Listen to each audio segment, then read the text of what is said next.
Good evening, everyone. We're going to go ahead and get started. Today's June 9th meeting here at City Council. Roll call, please. Council members Lara, Present. Lutz, Here. Mayor Pro Tem Sanchez. Here. Mayor Camacho, Here. present. Great. And we did get notification from Councilmember Garcia. He's out sick, so he's excused. And we'll go on to our invocation. We're joined by Pastor Drew to lead us in the invocation. Please rise.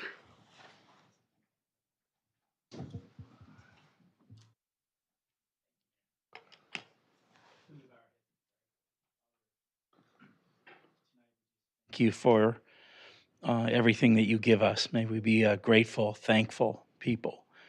Father, I pray your protection over the city manager and the city mayor and all the council people and just the staff. Father, protect us. Help us, Father, to be slow to speak and quick to listen to your guidance and direction. In Jesus' precious name I pray. Amen. Amen. Thank you, Pastor Drew, for joining us in the invocation. And thank you for joining us at the Memorial Day ceremony as well and all the things you do as well with the community of Pico Rivera. Appreciate you being here. Thank you. I'd like to also lead us in the flag salute. We have our trustee for Rio Hondo Community College, Yaris Marocha, that will lead us on our pledge. Thank you, everyone. Please stand. Put your right hand over your heart. Begin. I pledge allegiance to the flag of the United States of America and to the republic for which it stands, one nation.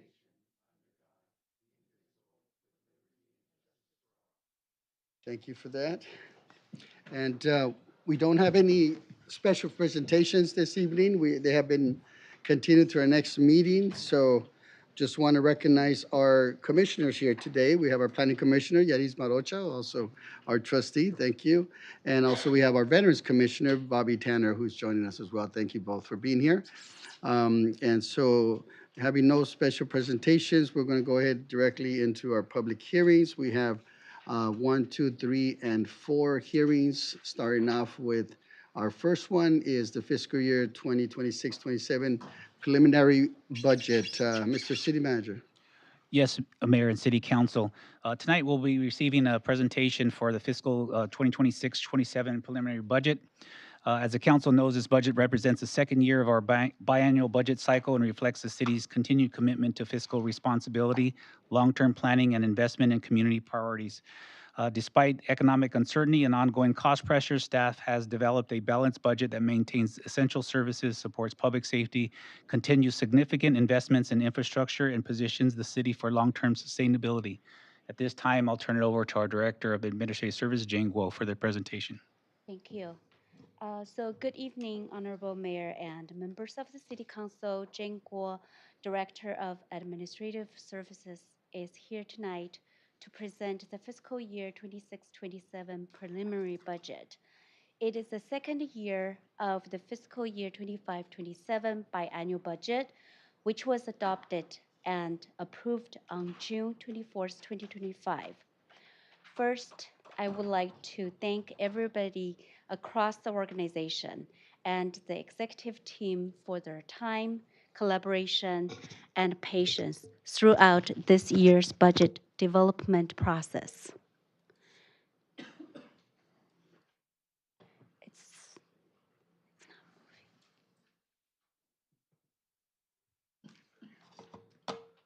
sorry. Okay, great.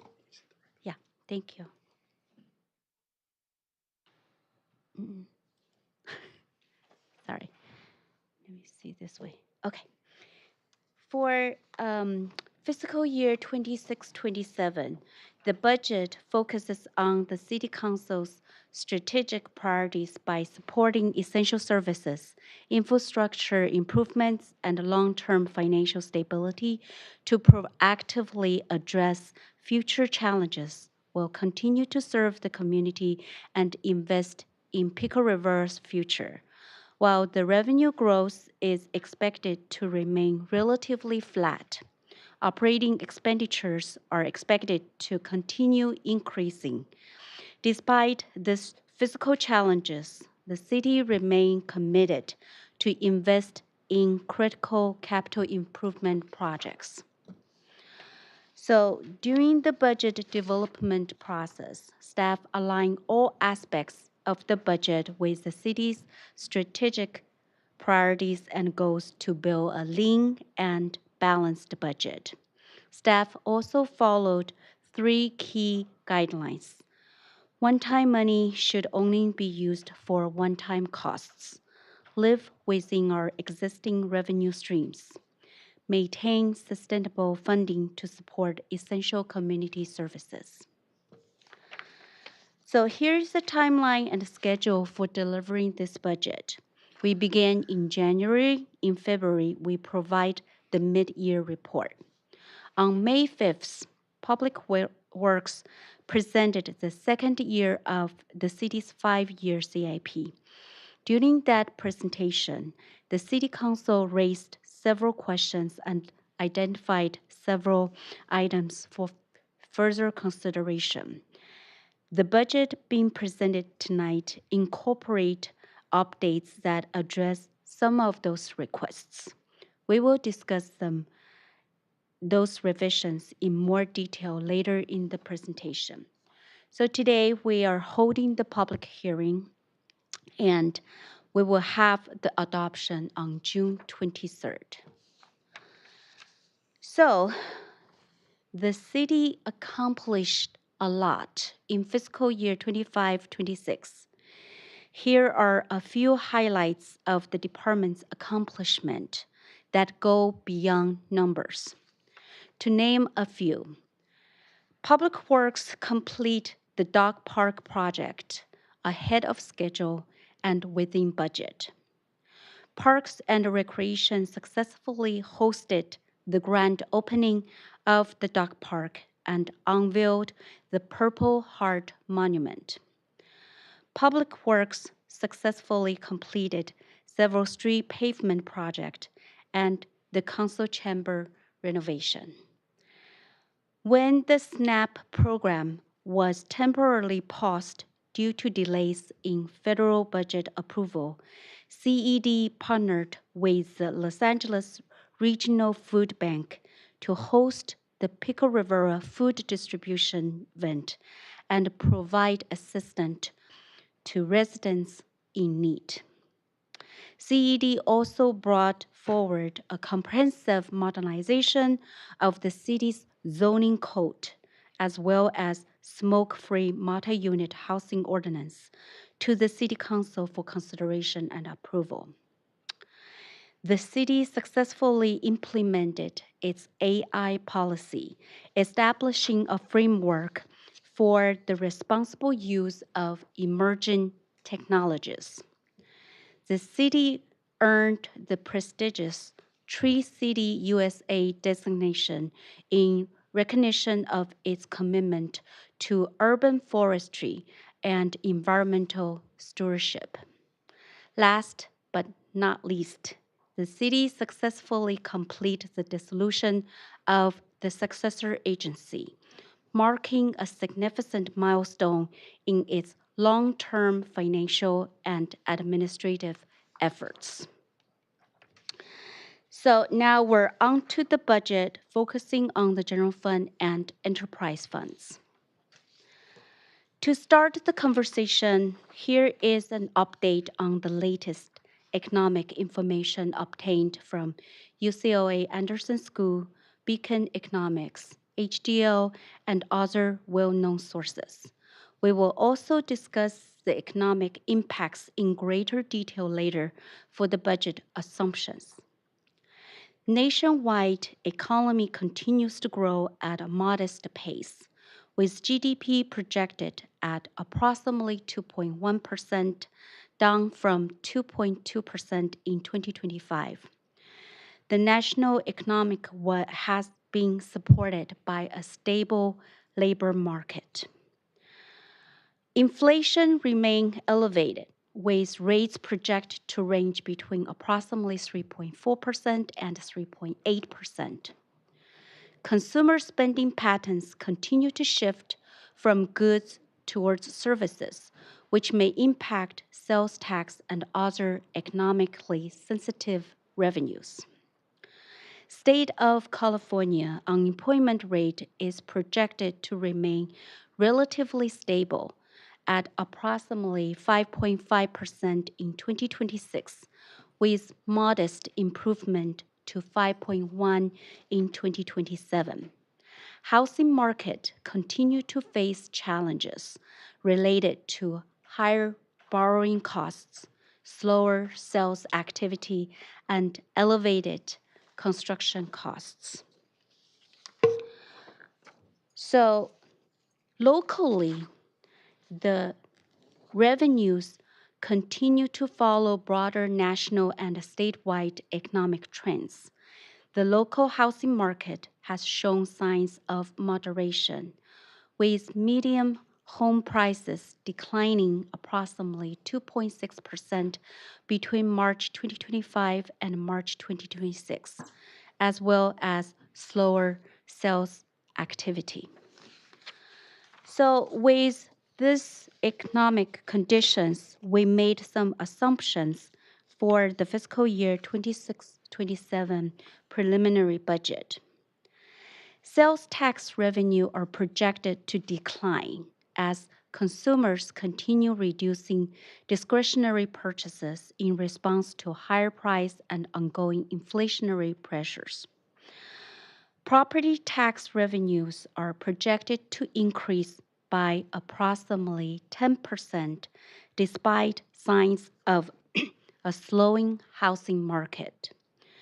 Thank goodness the city successfully dissolved the successor agency early.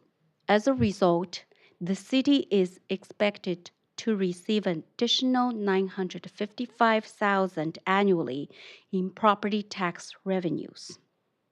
Had it not been for that, property tax growth would have been limited to the approximately 2% annual increase permitted under Proposition 13. Business license tax revenues are projected to increase due to improved compliance with Measure AB and enhanced collection efforts. For utility user taxes, the city has proactively monitoring legal developments regarding the taxation of streaming services as consumer behavior shifts from traditional cable subscriptions to streaming platforms. Other revenues are projected to increase modestly. Yes. This is regarding the sales tax item. I know that sales tax is our largest revenue. Yes. It's projected right now that the ER ballot measure has more votes towards yes, meaning that the sales tax will go up half cent. Will that be so for Pico Rivera as well, or do we stay at the current cap? And will that, I'm assuming that will negatively impact because people are thinking sales tax goes up, so they're not going to buy more things. But will that directly impact us, or is our sales tax cap staying the same? Go ahead, Jane. Yeah, so the city's cap cannot increase. So additional 50 cents will go to the county. You're absolutely correct that if people have a fixed amount of money to spend, then that means they will get less, right? And we think the impact for the city will be minimum, but it's, we will see. We will see. It's kind of hard to predict at this moment. But we are very conservative with our estimate. Do we have, maybe this is toward the end, but do we have any suggestions, contingency plans where we can help adjust that if our sales tax continues to decrease in our future projections? Yeah, so we will touch on it later, right? So, sales tax as the biggest revenue source for the city has been monitored very closely. That's why, like the city managers really advocated for Measure AB, right? And, you know, we tried so hard to dissolve the successor agency. So those two increase the business license revenues and property tax. So, you know, we're trying to find remedies for the anticipation of declining sales tax. Thank you. Thank you. Just a point of clarification that I have on Measure ER, assuming that it does pass, as you know, I actually looked at the numbers today. I thought it was done. me too. Yeah, right. But it's, I was reading that it still has to go before the state legislature. They have to vote on it to allow for the increase to occur. And then after, if they should choose to do that, then it goes to the desk of the governor, who has indicated some signs that he's probably prone not to sign off on the bill, just given potential aspirations that he may have. And so there's still a few hurdles that need to be jumped through in order for us to feel the effects of Measure ER. Yeah, I heard the same assessment from a lobbyist in Sacramento today. Okay. Okay. Yeah, so I mean, Measure ER just, the county Measure ER just crossed the first hurdle, but you're right, it still needs legislative approval, which seems to be highly probable on how that is, the legislators look at it. But the signing of the governor is definitely out there. And again, just to add to that Measure ER that we're all going to pay for, it's not the simple majority as it was established wasn't acceptable because it opens it where that money is just used in a general sense that can be grabbed and used for whatever versus what its purpose, intent. Hence, it should have been a much different scenario, but we'll deal with it nonetheless. Thank you for the question. And Mayor Pro Tem, we actually, in anticipation, because sales tax is one of our biggest revenue generators, that's why collectively we all took the initiative to move on Measure AB to diversify that bucket even more. So we are not so reliant on sales tax alone. And we'll continue to do that. Thank you. Great. Thank you. Okay, so for the expenditures assumptions, the salary and benefits include 3% COLA for fiscal year 26-27. Pension, the cost for the general fund are projected to increase by approximately 144,000 due to increases in CalPERS rates. General fund OPEB costs are projected to increase by approximately 54,900 or 13%, driven mainly by higher projected health insurance costs for current retirees. The group health insurance also increased by approximately 419,600 or 10.7%. Maintenance and operation budget include a 3% CPI-related increase in operational expenditures for contracts, supplies, etc. We also have two categories with higher increases. Number one, we increased the utility budget to align with the actual expenditures.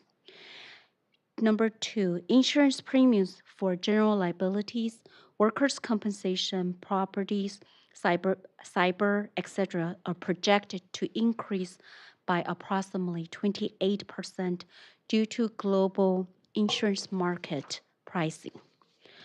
So, throughout the budget process, staff reviewed service levels within the administration and administrative departments and realigned costs to the enterprise funds to better reflect actual service provided. This resulted in realigning approximately 710,000 in salaries and benefit and 460,000 in maintenance and operation costs, reducing pressures on the general fund. Next, we are looking into the numbers. Based on the assumptions discussed earlier, staff is proposing a balanced general fund budget that includes a 7% contribution to CIP. This contribution totals $4.5 million, consisting of $3 million for PMP projects and $1.5 million for the Smith Park Aquatic Center. Compared to neighboring cities and other cities I have been involved with, a contribution of this magnitude is rare. It reflects the city's strong commitment to investing in and enhancing its infrastructure while maintaining a balanced general fund budget. We're now moving on to the revenues. Based on the revenue assumptions we discussed earlier, we're proposing $65 million for fiscal year 26-27. That means a 2.5% compared to the fiscal year 25-26 adopted budget and a 0.8% increase from the fiscal year 26-27 approved budget. Here we have the general fund revenue charts for fiscal year 26-27 and fiscal year 22-23. In 26-27, as you can see, sales tax accounts for the largest share of the revenue at 41% and is highly sensitive to economic conditions and consumer confidence. When the economy slows down, this category tends to decline. Property tax is the second largest source, followed by business license revenue. Since the implementation of Measure AB, business license revenue has increased, enabling the transfer of $3 million for the PMP projects. This shift has improved revenue diversification and reduced the risk of revenue concentration. Compared to fiscal year 22-23, the composition of general fund revenues has changed. Sales tax now represent a smaller percentage of total revenues, while property tax and business license tax account for larger share. With all we discussed so far, here is a visual summary of the city's revenue trends over the past several years.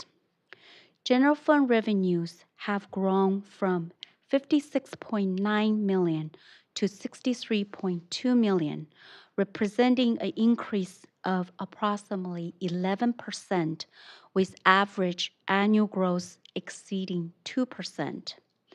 As shown in the bars, business license revenue in purple has increased significantly due to Measure AB. Property tax revenue in orange is projected to increase approximately 10% in 26-27, driven primarily by the city's successful dissolution of the successor agency. We are now moving on to expenditures. As you can see, we're proposing $65 million expenditures for fiscal year 26-27.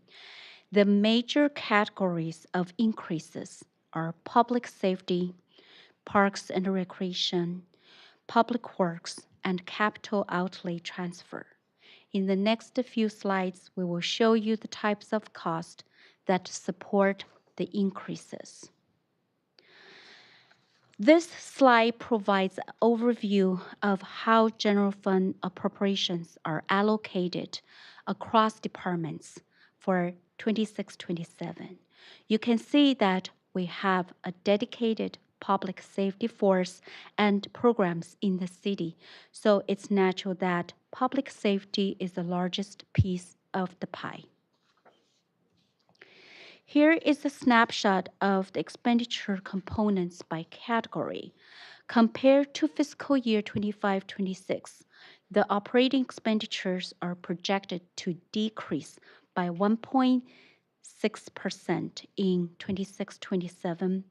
Total general fund expenditures, including transfers to capital improvement projects, are projected to increase by 0.8% in fiscal year 26-27.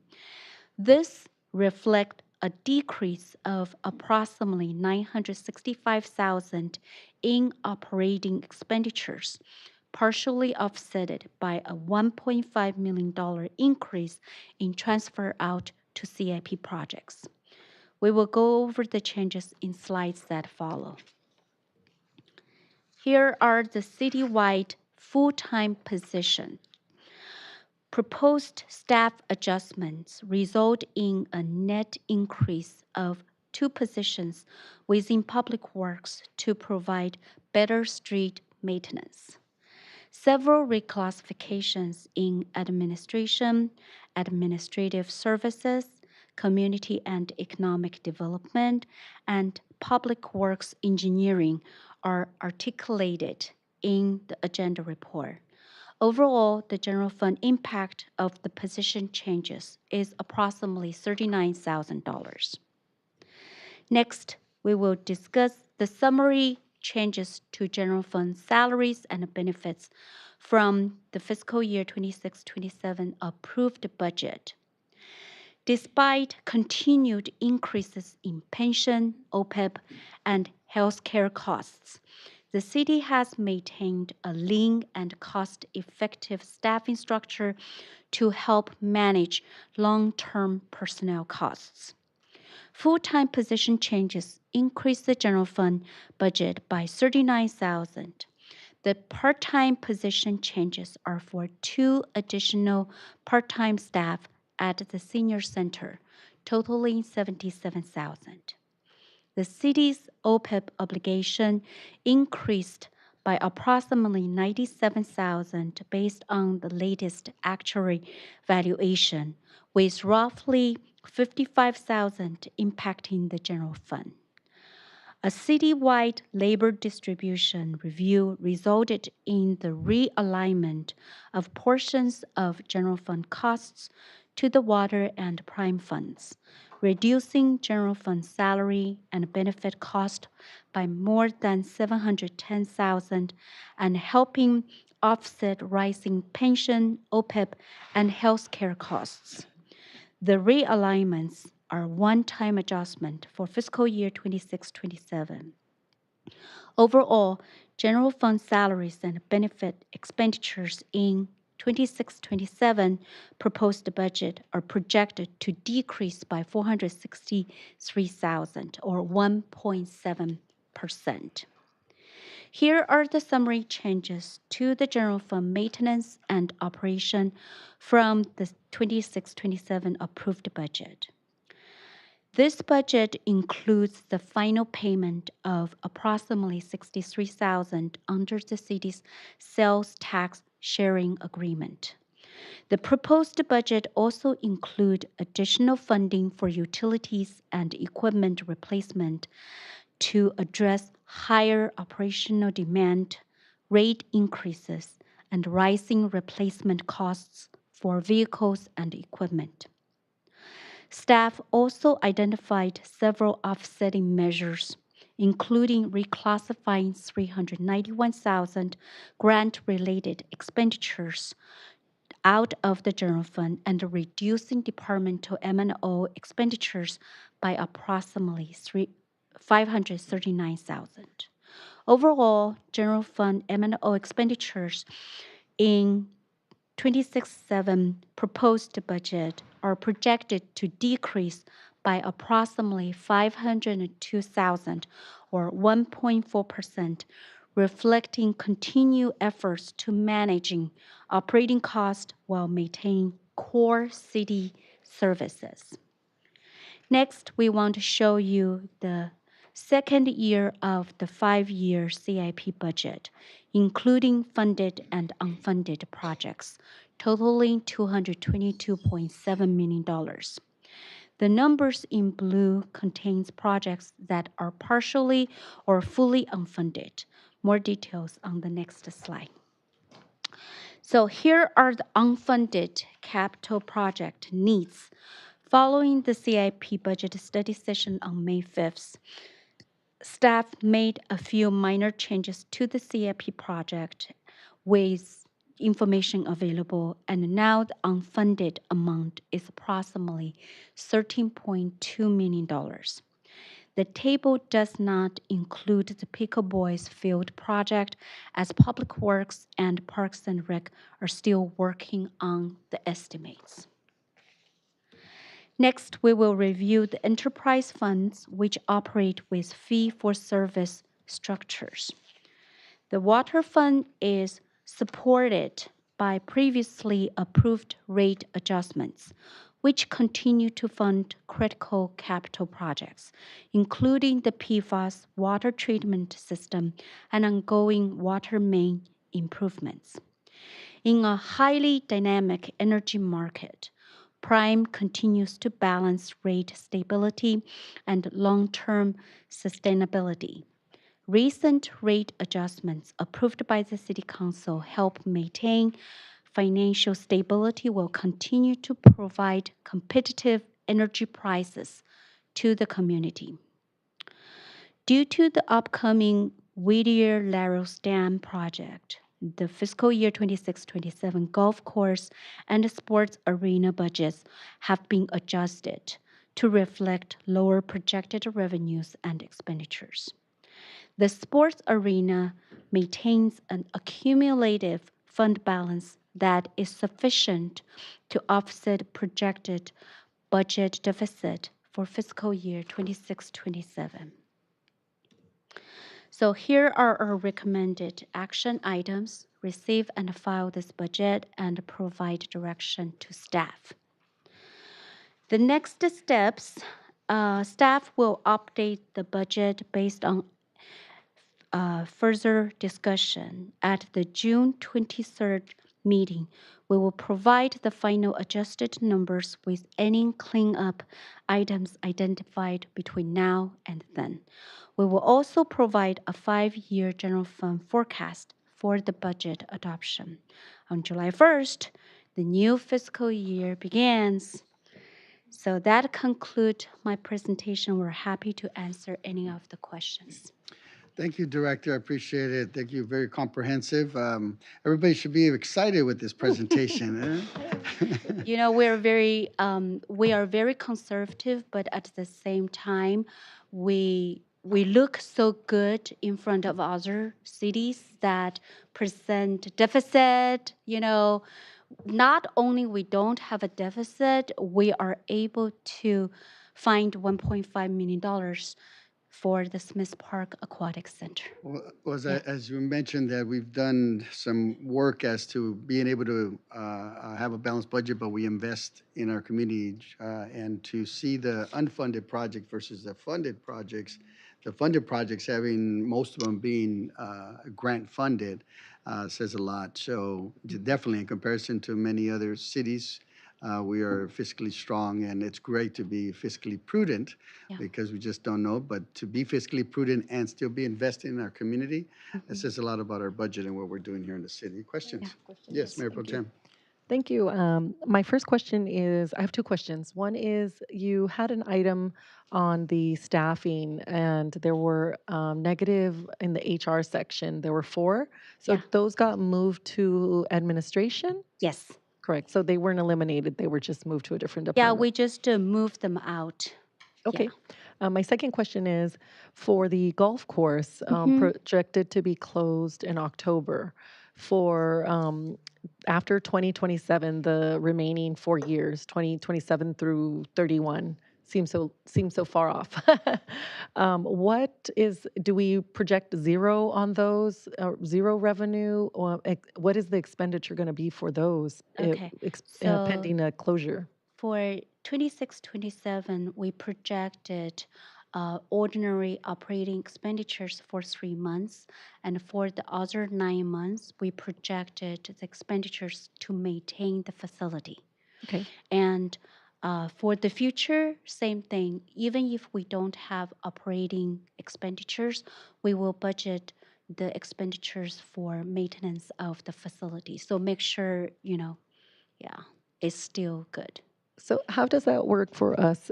We are basically not able to operate and generate any revenue, but we still have to maintain the golf course. Will will the federal government reimburse us for that, or is that what we're negotiating year by year right now, every federal budget, every federal year? No, they won't reimburse us. It's their property that we lease from them.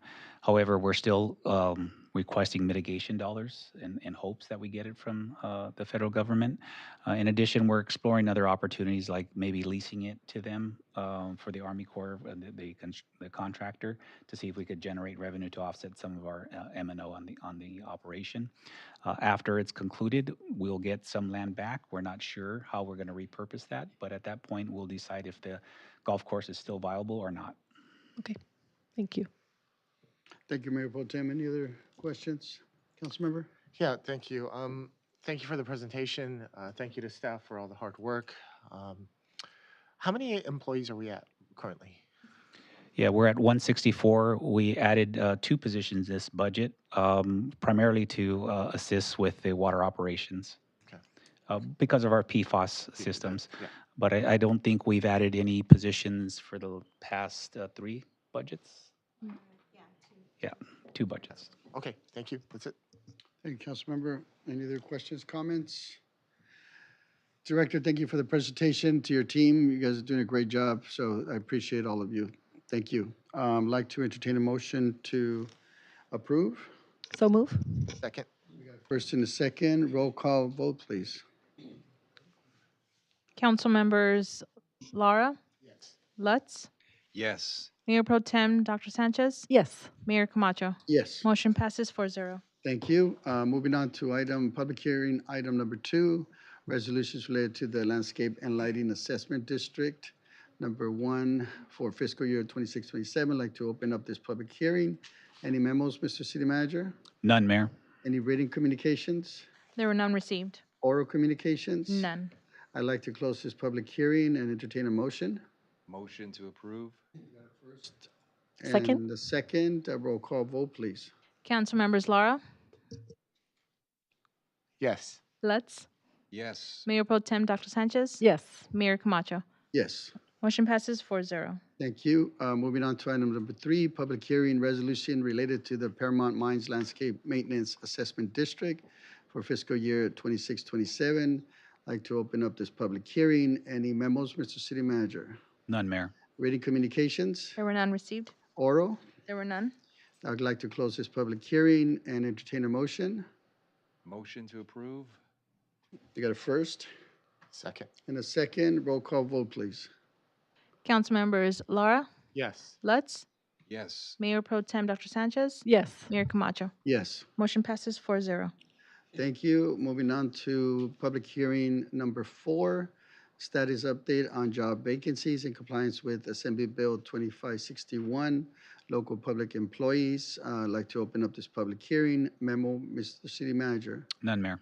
Written communications, There were none received. oral communications. There were none. I'd like to close this public hearing and entertain a motion.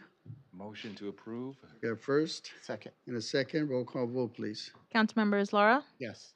Lutz, Yes. Mayor Pro Tem Dr. Sanchez, Yes. Mayor Camacho. Yes. Motion passes 4-0. Thank you. That leads us into public comments. We have a few green cards here and a written public comment sent in to us. We will start off with Eric Diaz regarding item number 9. Good evening, Mayor Camacho and members of the City Council. My name is Eric Diaz, and I'm here tonight on behalf of West Coast Arborists. We are grateful for the opportunity to serve the City of Pico Rivera as a tree maintenance contractor and appreciate the partnership we have built over the years. We look forward to continuing to provide quality service and making a positive contribution to the community. I just wanted to note that I, along with my colleague, Gonzalo Regalado, who oversees the contract directly, are present should the council have any questions for us. Thank you. Thank you. Next speaker is Jonathan Grayson regarding smoke-free multi-unit housing. Good evening, council members and community members of Pico Rivera. My name is Jonathan Grayson, and I work with Helpline Youth Counseling, a nonprofit organization with the mission of helping build individual, family, and community health. We are aligned with our coalition, the Southeast Community Alliance, also known as SICA. On May 12th, the Community Health Alliance Coalition, better known as CHA, requested for additional protections to the residents within multi-housing units of Pico Rivera. Our organization want to express our gratitude to the mayor and the council members of Pico Rivera for approving the request for the smoke-free multi-unit housing initiative. We have continuously witnessed Pico Rivera being a role model for many other communities to follow, just as the city has received an additional award this year for the Southern California Association of Government Sustainability Awards as a reflection to the city's climate action and adaptation plan led by Victor. The leaders of the Pico Rivera have shown that opportunities for growth do not have to come at the expense of the residents. By doing their part to protect those of Pico Rivera from the dangers of activities that produce secondhand smoke, you are also improving the environment, community wellness, and developing better sustainable outcomes within Pico Rivera. Thank you. Great. Thank you. Thank you to you and your team for bringing this forward. And again, thank you to our Mayor Pro Tem for leading this effort here in the city. Next is Lauren Talbot, library updates.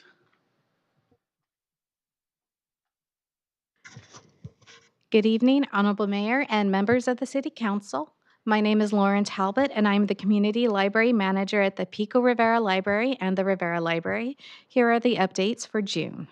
Adults are invited to our barbecue pork char siu cooking demonstration at the Pico Rivera Library on Wednesday, June 10th, tomorrow, at 6 p.m.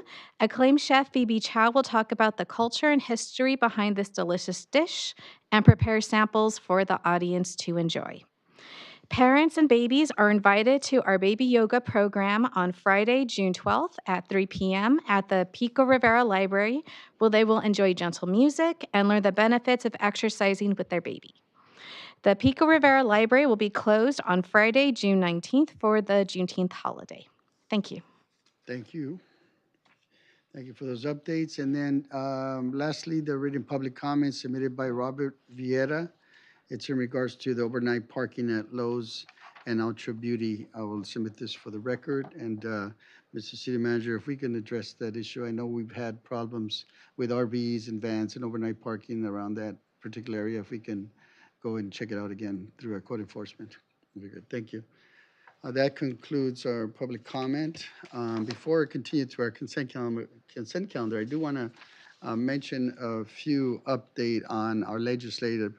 As you well know, we have a legislative staff here that we engage in legislative activities, particularly Sacramento, the county, federal government has positioned us to really understand and be in the forefront of funding and just being either opposing or supporting legislation that is going on in Sacramento. We're specific to items that we approve within our legislative platform. We go through a lot of legislative bills from either coming out of the Assembly or the Senate, and be very difficult for me to read every single one we oppose and we support.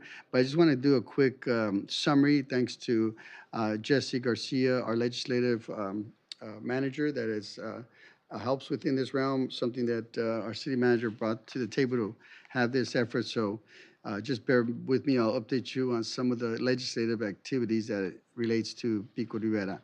So we continue to actively engage our federal partners regarding the Whittier Narrows Dam Safety Modification Project. Staff recently conducted detailed briefings with the Office of Senator Padilla and Senator Schiff as we work towards identifying resources and policy solutions to address impacts in our community. On the state legislative front, the city has submitted more than 50 position letters this year so far, consistent with our adopted legislative platform, reflecting our commitment to being proactive in shaping policy that affect Pico Rivera. As you know, 50 position letters, we would have a whole meeting just on me reading each one of them. But we have opposed legislation that would reduce local control, including SB 1272 and SB 1361, which would further limit local authority over court enforcement and last use decision. And it's one of the things where we point out to the community that, you know, they get upset at the city or at us through different allowable codes that is brought forth by the state. So a lot is changing on us being able to control that, but it's the nature of what where we live here in California as it relates to this legislative activity. But nevertheless, we'll continue to oppose those items, those legislative laws that hinder our ability to provide service to our community. We have also supported legislation that aligns with our priorities, including measures to enhance public safety by increasing penalties for repeat DUI offenders, reckless driving, and street takeovers. Additionally, we continue to advocate for funding and policy solutions that support housing, PFAS water treatment and maintenance, implementation of Proposition 36, climate and emergency response funding for cities, and efforts to keep energy costs affordable for residents and businesses. Staff have remained engaged with the California Office of Grants and Local Services by submitting formal comments and reviews of draft grant guidelines. We continue to advocate for full implementation of priority funding language the city successfully included in Prop 4 as approved by the voters. And so we remain committed to ensuring Pico Rivera's voice is heard at every level of government, and will continue advocating for policies that protect our community and advance our priorities. So just a summary of the activities that the city has been doing with staff, the city council direction based on the legislative platform. Want to make sure that we're in the forefront of funding opportunities, but also making sure that the state listens to us as it relates to providing the services that we need to provide to our community without tying our hands, because that has changed a lot over the course of the last 10 years. And so just a quick update. So with that, thank you for indulging me on that summary. Will lead us now into our consent calendar items. We have items 5 through 14. Any particular items to, Yes, Mayor, I need to I would like to pull item number 9, please. pulling item number 9. Yes, please. Discussion, hearing no others, like to entertain a motion to approve items 5 through 14 except 9. Motion to approve 5 through 19. Second. The first and a second, all those in favor, say aye. Aye. Or does it? Aye. Hearing no opposition, the items pass, and let's go on to item number 9. Mayor Pro Tem. Yes, Mayor. I have a concern regarding this item just because I feel that we could do further due diligence. This item, although it is not set to expire for a couple months, I think we have, correct?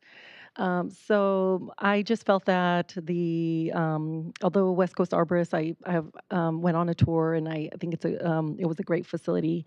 The current proposal was based off of one city, the city of Rosemead, and I didn't find information of how that city is similar or different to Pico Rivera. And I thought, in all due diligence, perhaps we need to open it up to an RFP. And I know it's going to create a little more work for our staff and our vendors, but I think that that would be the best way that we could move forward with further greater transparency for the city. And the last time, I believe in the report, we went to an RFP was in 2020 regarding this item, and a lot has changed since then. So those were just two of the main concerns that I felt with this. So I don't think we should approve the city manager to go forward with this without doing our due diligence. If I would like to actually make a motion, if possible, to direct our city manager to move this forward with an RFP. If I could get a second. Could I just address a couple things on the piggyback? It was a piggyback off of Rosemead's contract. Rosemead did an RFP. They selected approximately 8 vendors to participate. West Coast was selected as the most responsive bidder. After piggybacking on that contract, I think, correct me if I'm wrong, Noe, that represents a 2% less pricing if we piggyback off of Rosemead's. What was that percentage again? Yeah, it's a little bit less. As you can see in the report, it varies between 0.7 to 1.5% difference. So we lined up all of our items in terms of what we have in the city for services versus theirs. And we looked at several different piggyback options. We looked at 5 different ones from various neighbors. And we thought that the city of Rosemead is one of the best aligned with our city. If I may, I'd like to provide a second to the request. Just, I think the Mayor Pro Tem brings out some good points. Our last time we went out for RFP was in 2021. When you take a look at the estimate given to Rosemead in 2025, there were 8 estimates. I think just doing due diligence and just putting it out there and just seeing what we get, and hopefully West Coast Arborist does come back, and we can proceed. But I just think it's just putting the community first. Understood. Okay. There's a motion and a second. Roll call vote, please. Just to clarify, this is a motion, this is a roll call vote to, It's direct the city manager to put this item out to RFP for the West Coast Arborist. Oh, it's not West Coast Arborist, for the contract, for the current tree trimming contract. And if I may, I'll just defer real quick to our city attorney as it relates to the motion to go off to RFP versus denying the recommendation. I just want to be clear. I believe the motion is correct.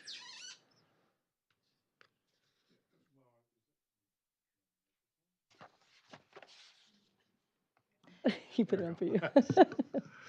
Mr. Mayor, members of the City Council, and I want a clarification because we have an existing contract. Is there a desire to continue working with West Coast Arborists or while the RFP process continues? Correct. This current contract, that is fine. My knowledge is that this correct contract will go through August 10th.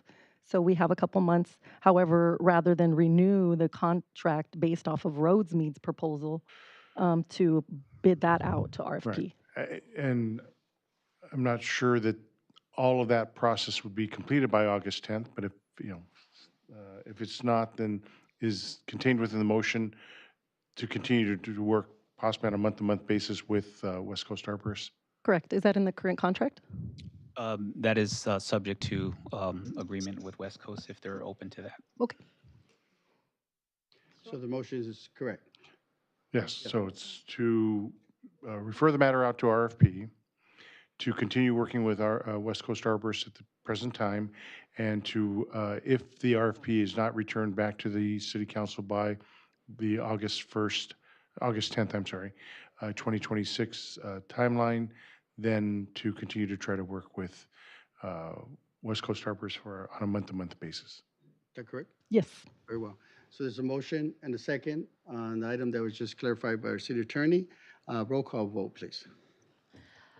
council members Lara, Yes. Lutz, Yes. Mayor Pro Tem Dr. Sanchez, Yes. Mayor Camacho. Yes. Motion passes 4-0. Okay. Mayor, I just want to do a point of clarification for the consent calendar, items 5 through 14. I did a motion to approve, and I incorrectly stated 5 through 19. I want to clarify 5 through 14, motion to approve. It's corrected. Thank you, Councilmember. Mayor, if you could please excuse me. I'll be leaving. Okay, thank you. All righty. So we have items on consent that have been approved. And so we have no regular agenda items. City manager, staff reports. Yes, Mayor. Just a quick updates. I'll turn it over to Noe Negrete for a couple of updates on our couple of our projects. Thank you, City Manager. Just 2 projects I wanted to update the council on is we're working on the groundbreaking for the Aquatic Center at Smith Park. We're looking at an early July groundbreaking. We are finalizing our coordination and our dates with our dignitaries. And so once we solidify that date, we will share that with the council. Again, that one is going to start on July 6th, will be the first day of work that the contractor will start working. The second one is our roadway rehabilitation project. Citywide is currently out to bid. The bids will be received on June 30th, and we are anticipating to bring back the award of contract at the July 14th council meeting. And again, we did put into our specifications that the first 2 streets that are to be done is on La Colina and Balfour, to try to get that in as soon as we can so that we can get that before the school starts. And that concludes my report. Thank you, Director. And so July 6th, work at the pool begins finally. So it's good day, good day. That's good to hear. And then, so we're looking at in July, award the contract in July for the road improvements. So we should start seeing the first streets in late July, early August. So we're hoping for is 2 weeks after they would start. That's our best case scenario. Yeah, very well. Thank you, Director, for that. This- Very well, thank you. That'll lead us into the good of the order. I'll start to my right, Councilmember Lutz. Thank you, Mayor. I want to acknowledge that we had an opportunity to receive a delegation from Fujian Province, China, specifically the mayor of Changting County last week, and it was nice. It was, I would call, the preliminary stages of exploring um, sister cities across the world. Now we have sister cities, 4 total in Mexico, and we're very proud of that. And I think it's time now to look in the opportunities of exploring sister cities in other continents. Um, and so we had them come out and we gave them a tour of City Hall. We gave them a tour next door at the high school, and we had the El Rancho Choir do 2 quick songs, the Alma Mater song and a couple of others. And then we bust them over to the WRD. So all in all, it was a great opportunity to explore uh, cross-cultural experiences and in hopes of adding another sister city in the future. And they did offer and extend to us the opportunity to go visit their city, their county, at the end of the month. So it's something that I'd like to share with the public. Yeah, yeah. And the other item, I'd also like to state that the 250th anniversary of our wonderful country is coming around the corner, and I would think that we put in a lot of effort and a lot of festivities throughout the city, and there are some restrictions on doing fireworks. So I would ask the staff if we can allocate some time in creating some type of video acknowledging and embracing the 250th anniversary, where all of us, the entire council, collectively, we can create a video celebrating our wonderful 250th anniversary of our wonderful country. So if I can get a second on that, to allocate some time. I've actually been working on that on the side myself. So I think it would be a great project that we can work as a team. Sure, I'll And second that. rightly so, we are a team. Yeah. City Manager, can we coordinate all that? We'll do our best. We have a lot of activities going on, especially planning for the World Spirit Festival. It could be challenging. I'll have to talk to Pam after and just to make sure. I think it's worthy of it, but If not, we'll have, Eric's already producing it, so we might as well. yeah. And that concludes my comments. Thank you, Mayor. Thank you, Councilmember. Mayor Pro Tem? Yes, thank you. I wanted to share that I was invited to be the commencement speaker at Rio Hondo College. So thank you to our trustee, Yarisma Rocha, as well as our board president and trustees. There were over 185 graduates, including their families, and I myself attended Rio Hondo College, as well as Yarisma, even our city clerk as well. So many of us are Rio Hondo College alumni. And so it was really exciting. And secondly, I also attended and was a commencement speaker at Vale High School at their graduation. That's the continuation school for Montebello Unified District. And although it might be to some considered, just like Salazar, they might think it's for bad kids. It is not. It is sometimes students that fell behind on their units, or maybe they have life circumstances. They need to work a full-time job or support families or have children, and they have alternative courses that are taken. So I really had a great time speaking to these students because I myself was a young mother and I shared with them my experience. So I want to say congratulations to all of the graduates, whether middle school, kinder, high school, all the way to college. So congratulations to graduates. And I myself truly feel that education is very important, something that can never be taken away from you. So I want to say congratulations to everybody. And I think that's it for me. Thank you, Mayor Pro Tem. Other than two items, one, our Go-Getters softball. Yes, team. I forgot about that.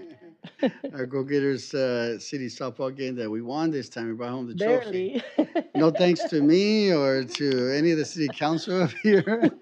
We were on the injury list, and so, but I think that was probably a good thing because our staff definitely came up. The Go-Getters did bring their A team. I mean, it's like they just recruited or something, but nonetheless, we'll take the win's a win. So, but it was great to get together with them annually, and they always say we should do it more than one year. But for those of us who are not practicing often, I'm okay with once a year. But I'll leave it up to everybody else if we want to do it more often. But it's fun nonetheless. It's the Go-Getters is a great softball league for seniors that it just keeps going and just keeps many others.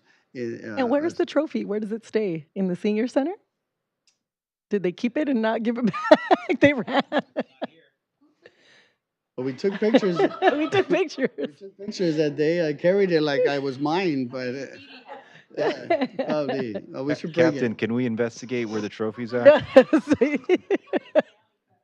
The Go-Getters aren't giving it back. I think it should be displayed in the senior center regardless of who wins. Because I think that's a good place for it. That'd be good. And Yes, Hey. yes. Let's take it on a tour. right? It'll be a tour. Yeah, so that was great. And so lastly, with speaking of awards and recognitions, I did attend the U.S. Conference of Mayors in Long Beach last week. That and in addition to being my first time attending this Mayors Conference here locally, it was great that the city of Pico Rivera, I say the city of Pico Rivera, even though it was called the Mayor's Climate Award, it's just, I know our director, Ferrer, from our sustainability office submitted the application. We, from my understanding, out of 1,000 cities that submitted throughout the country, only 5 received the Small Business Award, and we were one of them. So it just shows, I know we talked about the awards that the Office of Sustainability and many other awards that the departments are getting. This one is another tribute to the City of Pico Rivera Award, and it's in my office. I was going to run back there and get it, but I'll bring it later. But it was nice to. It was in my office. And the mayor kept it. There you go. You were supposed to say, come on. We should have man. brought it. I took a picture. We'll bring both next meeting, all right? So, but again, it was a great conference that had a lot of pieces of conversation that relates to policy, public safety, economic development, AI is, again, it's getting more out there, but to be able to receive that recognition amongst mayors throughout the country and being highlighted in the city of Pico Rivera was, again, attribute to what we're doing here in the city. So we continue to do that. That will end my report. And so with that, we have no closed session item. Before I close and adjourn this meeting, I'd like to adjourn in memory of Ron Colosimo. Ron Colosimo was a longtime educator at Burke STEAM Academy. Mr. Colosimo was known as one of the best PE educators and taught many students after school sports activities. May he rest in peace, and we'll adjourn in honor of Ron Colosimo. Thank you, everybody, for coming, and meeting is adjourned.